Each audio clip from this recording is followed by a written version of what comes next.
ఎలా చూడాలంటారు? ఏపీలో ఒకవైపు పాలిసీస్ వాటి ఇంప్లిమెంటేషన్ పైన జరగాల్సిన చర్చ, జత్వానీ ఇష్యూ, వైసీపీ పరిపాలనలో జరిగిన అరాచకాలు ఒకవైపు తెర మీదకి చూపిస్తూ, మరోవైపు ఈ కాలేజెస్లో నిన్నటికి నిన్న గుడ్లవల్లూరు ఇష్యూ నైట్ అంతా కూడా అక్కడ తీవ్ర స్థాయిలో ఆందోళన, విద్యార్థులు ఏకంగా యువతులంతా కూడా బయటకు వచ్చి స్లోగన్స్ చేస్తూ ఉన్నారు, వి వాంట్ జస్టిస్ అని చెప్పి. అసలు మీకున్న ఇన్ఫర్మేషన్ ఏంటి? ఆ కాలేజ్లో ఏం జరిగింది? దాని వెనక ఒక పెద్ద పొలిటికల్ లీడర్ కూతురు ఉంది, లేదంటే కుమారుడు ఉన్నారు ఆ ఇష్యూలో, అందుకే దాన్ని బయటికి రానివ్వట్లేదు అనే ఒక వార్త కలవర పెడుతోంది. ఎలా చూడాలి దాన్ని? అంటే ఇంకా ఆడపిల్లలు సేఫ్ ఎక్కడ ఉన్నారు? లేడీస్ హాస్టల్లోనే సేఫ్ లేకపోతే ఇంకా పిల్లల్ని చదివించుకోవాలని కూడా తల్లిదండ్రులు ఏం చేయాలి?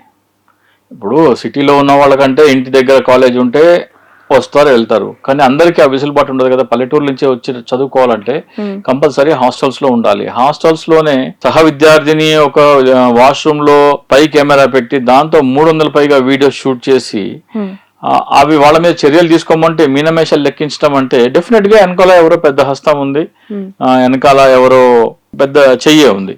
సో వాళ్ళని ఇంకా అరెస్ట్ చేయట్లేదంటే ఏంటి అని అర్థము? అంటే ఇప్పుడు ఏంటి ఆ వీడియోస్ ఏం చేద్దాం అనుకుంటున్నారు? ఆ పిల్లలకి చూపించి బ్లాక్ మెయిల్ చేసి నువ్వు నేను చెప్పింది చేయడానికి ఒప్పుకోకపోతే ఇది రిలీజ్ చేస్తాననే కదా. ఇది అవన్నీ చేసేది ఎందుకు? అవన్నీ గ్యాదర్ చేసేది ఎందుకు? సో అంటే ఆడపిల్లల కాలేజీలోనే సేఫ్టీ లేకపోతే ఇంకా ఏపీ సేఫ్ హ్యాండ్స్ అన్న పవన్ కళ్యాణ్ ఎక్కడ ఉన్నాడు? వీళ్ళందరూ ఏం చేస్తున్నారు? ఇంతవరకు నాకు తెలిసి లోకేష్ తప్ప పెద్ద రియాక్షన్ ఏమి లేదు హోంమంత్రి దగ్గర నుంచి కానీ, లేకపోతే పవన్ కళ్యాణ్ ప్రభుత్వ పెద్దలు కొంతమంది మంత్రులను వెళ్ళి అక్కడ సిచ్యువేషన్ కంట్రోల్ చేయమని చెప్పడం, డైల్యూట్ చేయమంటున్నారు. కానీ డైరెక్ట్ గా యాక్షన్ ఇచ్చి ఎవరైతే ఉన్నారో వాళ్ళని విత్ ఇన్ 24 hours మేము ఆ స్పై కెమెరా ఎవరు ఇన్స్టాల్ చేశారు, దానిలో డేటా ఎవరికి వెళ్తుంది, ఏ ఇన్స్ట్రుమెంట్ అది యాక్సెస్ ఉంది, ఎవరు ఇన్స్టాల్ చేశారు, 24 hours లో మేము బయట పెడతామంటే పెద్ద విషయం ఏం కాదు. ఉంటారు మహా అయితే 400-500 మంది స్టూడెంట్స్ ఉంటారు. ఈ కంప్లైంట్ చేసిన స్టూడెంట్స్ ఎవరు అందులో ఉండరు. ఎవరెవరు కంప్లైంట్ చేయట్లేదు ఎదురు మీ మీదనే కేసు పెడతామంటారంటే ఇప్పుడు విషయం ఏంటంటే ఎవరైతే మాకు కేసు కావాలి అంటే మీ మీదనే ఎదురు కేసు పెడతామంటున్నారంట.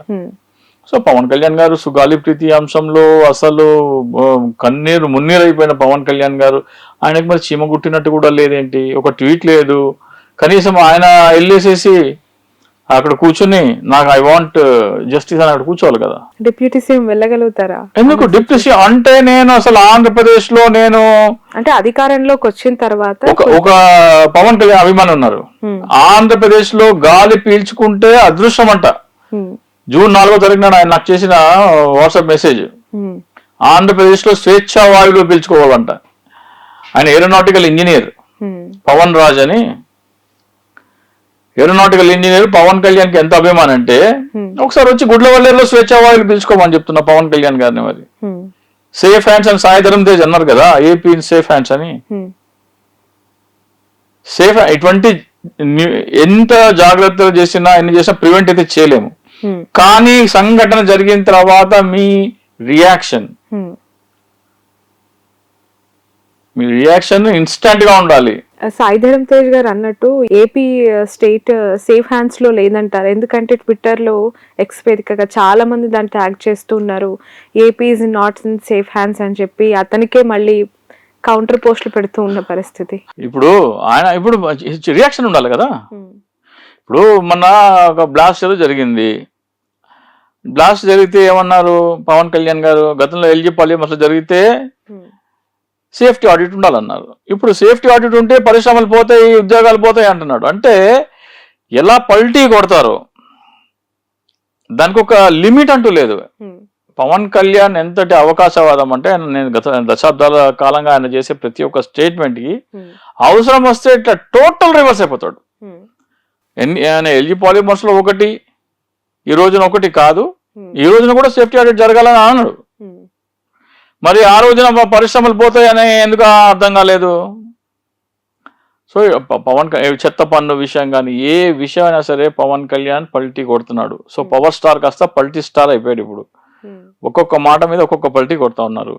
ఇంతవరకు నాకు రాత్రి 2 గంటలకు వచ్చింది, చూసాను. నేను చూసి నేను కొంతమంది ఫార్వర్డ్ చేయాల్సిన ఫార్వర్డ్ చేశాను. మరి పవన్ కళ్యాణ్ కూడా వెళ్ళి ఉంటది కదా, పొద్దున్న 7 8 ఆయన కూడా 2 మంత్రులు ఉన్నారు కదా, నాదన్ల మనోహరును కందుల దుర్గేష్ వెళ్ళి అక్కడ ఏంటి పరిస్థితి కనుక్కోమని చెప్పొచ్చు కదా.